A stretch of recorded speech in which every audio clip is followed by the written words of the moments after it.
Hey, Shoo. All right, we back with another review for Power. This is season 6, episode 12.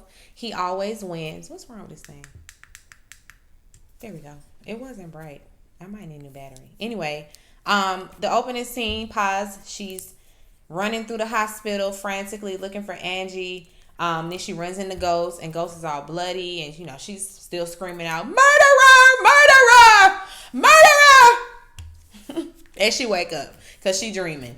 So poor thing. She a tortured soul. She got to sleep and be still thinking about, that hospital visit. After finding out about Angela. Paz is caring for her father who has Alzheimer's, and of course her son lives there. She has a teenage son. And her father, she turns on the TV for dad, and then she sees that Ghost is running for lieutenant governor. So that, pisses her off immediately. Then we see the Jacob Warner and the old ADA, the one that got fired. I don't remember his name, but they're walking and talking, and he's like, "Listen, we got to get some stuff on Sax. I need something on Sax because he out here, running amok, going rogue, and just tearing everything up in his path. We can't have that. We can't let him get away with it." And the dude's like, "Well, I can't help you. Y'all fired me. I can't help you with nothing. I don't know nothing. Don't ask me nothing. I don't got it." And he leaves. And, because he's like trying to get him to say something. But, well, think about it. Like, everybody that Sax has turned or tried to turn have, wound up dead. Which is even more reason for you to stop talking to me, sir. Good night. Then Pa shows up to Tasha's house. She's like, "Listen, why you didn't tell me that he was running? What's going on? What is all of this about? We got to get him down because he cannot run for anything. These people have to know who he is. We got to put him behind bars where he belongs." And Paz wants to team up with Tasha, and Tasha's just like, "Nah, I'm not gonna help you, girl. I'm sorry, I can't. You of all people know what it's like for a single mother, and then on top of that, you trying to put him in jail. What's gonna happen to me and my kids? Like, the trickling down effect, I ain't with it." So I'm sorry, but I can't help you. Then she's like, "Well, think about this. What about? Do you remember how this all started? Yeah, when your sister started sleeping with my husband. Let's start there. I remember that, girl. Why you trying to come up with stuff to get me to turn on my ex-husband? I do remember her sleeping with my ex-husband. I don't care about Angela and her reputation or whatever it is that you trying to fight for." And she's like, "Well, Angela didn't know." Okay, all right, whatever. But when she did know, she still didn't leave him. She still didn't leave him alone. So we don't have no sympathy for Angela. Then, she's like, "Well, if you won't help me, then I'll just do it myself." She leaves and runs home and goes and gets her gun and then runs back out the house. And she's just sitting in her car waiting on Ghost. And she sees him and gets out the car, cocks that gun. She getting ready to blow his head off in the middle of the day. In the daylight, in front of everybody, she getting ready to shoot this man. And an ambulance drives by, and that kind of throws her off, and she loses her nerve and just gets back in her car. Paz then goes to the FBI office looking for Sax, and Warner overhears, and he's like, he don't work here no more, girl. We fired him. So I'm sorry about your sister too, by the way, but we working on that money. So I know you waiting on that check. We working on that. And the way he botched this investigation, I don't know. But we doing all we can. Then Paz runs up on Sax at his apartment. And, she asking him, "Listen, I thought y'all was supposed to arrest that man. What is going on?" And Sax is like, "Well, we can't arrest him for that. I mean, he didn't kill Angela. We can't arrest him for that. The evidence proves it. The autopsy proves it. He didn't do it." Paz is still going on and on. She's like, "Listen, he did it. My sister wasn't finna go to school, wasn't finna go to choke. Like, my sister had dreams. She had this, that, and the third going on. And every time, ghosts in these streets keep pulling my sister down." And I'm just, Paz, your sister is 39. Ain't nobody pulling her down. She is making her own decisions. And they're poor decisions. Her first poor decision was sleeping with that married man. Her second poor decision was continuing to sleep with him, knowing he's a drug lord. We don't feel sorry for her. Pause. And she just be going on and on with people. So yeah, he did murder her. It is his fault. And he's like, well, actually, it's my fault. What you mean? I mean, well, we the ones, let her loose. Like we had her cornered. He laid out her charges and everything like that and was like, we had her backed into a corner. Like and we knew that she would leave out of there and go and tell. And that's exactly what she did and how she ended up dead. So like, we knew that was a potential outcome to getting her to roll over or trying to offer her a plea deal and all of that. And, Saxe, he's like, well, so he's guilty and we got to arrest him for something, but not for Angela's murder. And she's like, well, shit, how do we get him? And then the next scene, they're exhuming Angela's body, and Angela's sitting up there with her feet like this in the air, stiff and dead. Gray, ashy tights. Sorry, girl. They get the phone out, and then the FBI agent comes in. Listen, I got good and bad news. The good news is, the bad news is the SIM card is trash, and I can't get nothing off of it. The good news is there are some outgoing messages that are saved to the phone, so we can do that. And then, Warner's like, so who was Angela texting? Was she texting ghosts? Can you testify to that? And she's like, no, I cannot. Sorry. Pause. She's still not accepting no for an answer. Like, I'm not accepting that this is the end of the road. Like, y'all can't do nothing about this man. She's like, I'm willing to wear a wire. I'll do anything. Just put me out there, coach. I'm ready to do it. I can do it. And so they agree. And he's like, you do know that if this proves anything that you're saying, no pension, no money, no check, no nothing, no school, no nursing home. You're going to be broke. Do you get it? Do you understand? Okay, now hand it over. All right, let's go. Let's go do it. And he's listening in, and she shows up the truth. And Warner is listening in on conversation. This is the conversation that she had with Ghost in the previous episodes before we came back after the break. And she's talking to him. Her little line of questioning is so obvious that she's wired or asking questions for a reason to go and report back to somebody. That's clear.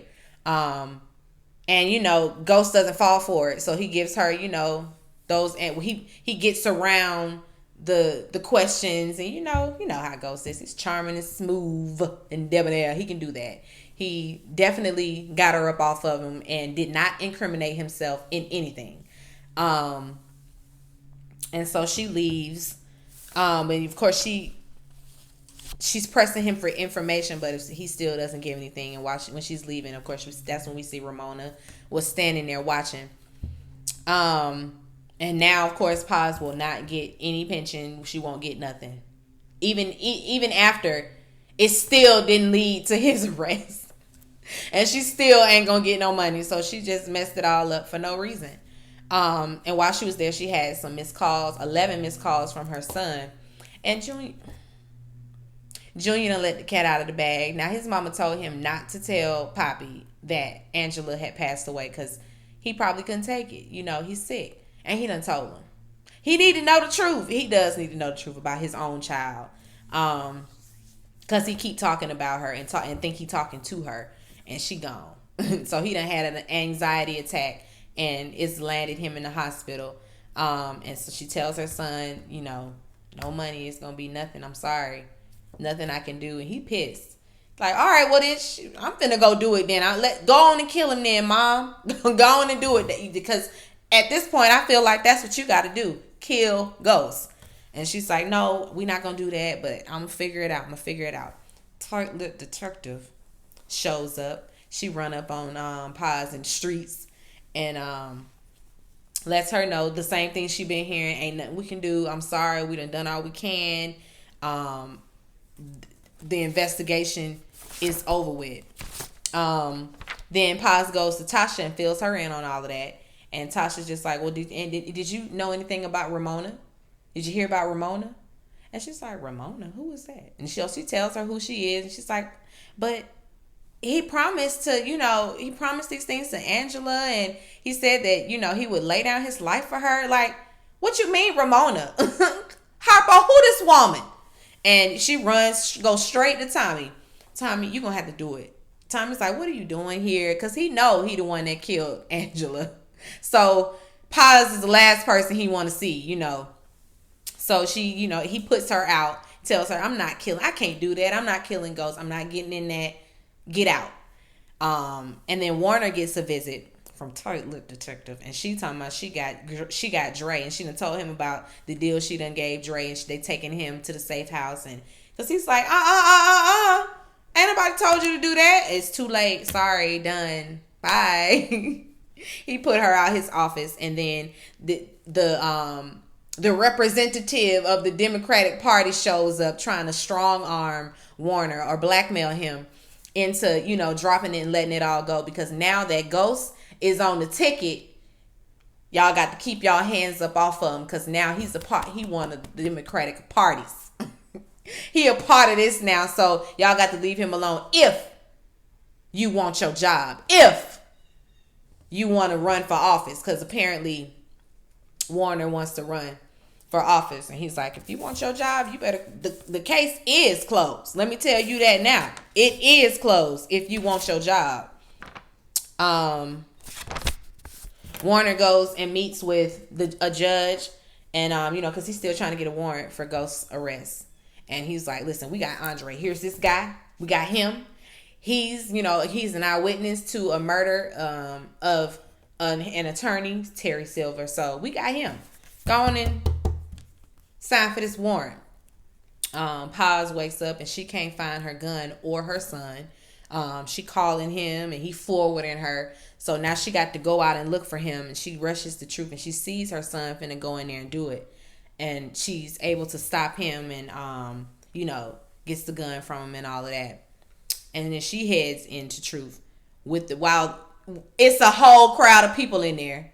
And so she go in there, she go in the bathroom trying to work herself up to do it again. And then she start thinking about all of these conversations that she's had, about basically it's becoming real that Angela brought all of this on herself. You don't have to fight so hard because she brought this on herself. You don't have to do all of this. And while she's, running out, she runs into Ramona. And Ramona got the nerve to thank her. Thank you for getting me to see the good in him. Girl, shut up. You don't know him. You don't know nothing about him. And she's just standing up in there caping for him. Child, Pa should have pulled the tool out on her. Then we see Paz meet up at the she's going up there at the FBI office or whatever to meet Warner, but ends up meeting with the Tight Lip Detective because Warner did that no, that didn't happen yet. She was coming up there to meet Warner, but ended up meeting with the Tight Lip Detective Blanca, because she wants to put her sister back in the ground. She's like, I'm done with this. Let me just bury my sister again. So she does that, and Saxe is there. And when she gets the call, Paz got a call again, and she goes and she meets up with Junior at this law firm, and the lawyer is, what was his name? Sonya's husband on the Cosby Show. I can't think of his name. But anyway, he played the lawyer. And Tommy's mama was coming out of there. I don't know what that's about, but she was coming out of there and Junior was there. They were all there because Ghost, had left money to them in his will.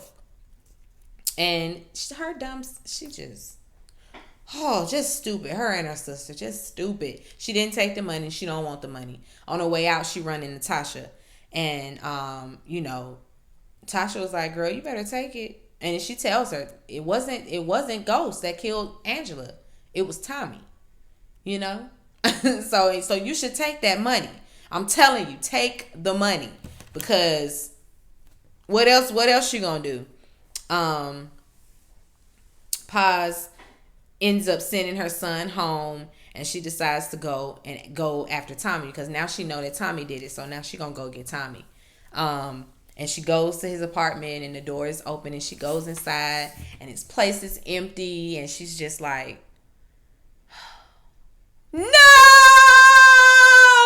Tommy. One of those moments. Tommy is gone. Okay, gone. He done fleed. He out of there. Hopefully, the next episode will be about him.